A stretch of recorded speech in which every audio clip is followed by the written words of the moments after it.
message is being transmitted at the request of the Office of Civil Defense. This is an emergency broadcast.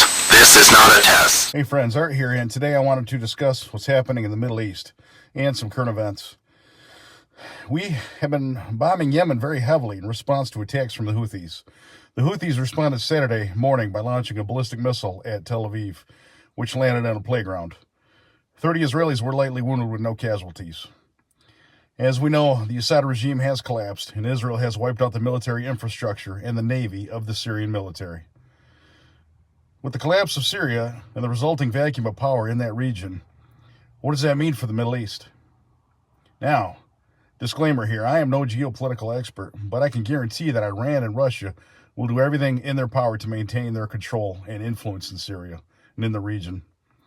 The conflict for Syria and for domination in the region will lead to the utter destruction of Damascus, and eventually, and most likely, to the Gog and Magog war.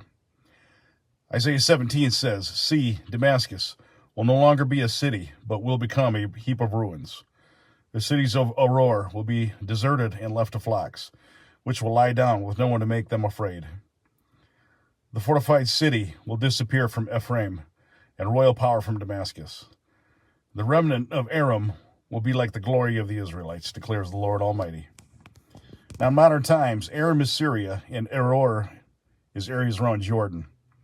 In our current news, Iran is planning to make the kingdom of Jordan its new tentacle after it lost Syria. Yet in the end times, and possibly in the Great Tribulation, we see Damascus becoming a ruinous heap, and cities in Jordan will be deserted. So it begs the question, what happens in Damascus that destroys an entire city? And why do nearby cities in Jordan become deserted? Now, this is just speculation, but could Damascus be wiped out by a nuke? And does the subsequent radiation fallout and wind direction affect cities in Jordan, causing the residents to abandon them? According to my own research, the prevailing wind direction in Damascus, Syria, is out of the northwest, as I suspected. This will put cities in Jordan in the direct path of any fallout from Damascus, making some Jordanian cities uninhabitable. We are truly in prophetic times as the day of the rapture approaches. The signs are all around us of the coming rapture.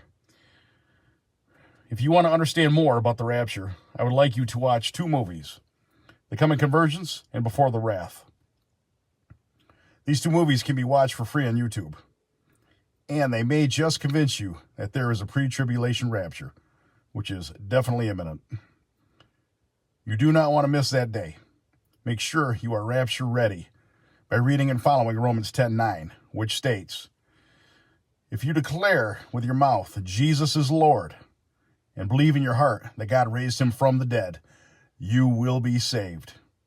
Do not miss the rapture. You will regret it. If you have any prayer requests, please put them in the comments below, and I will pray for you. Until next time, my friends, American Watchman out.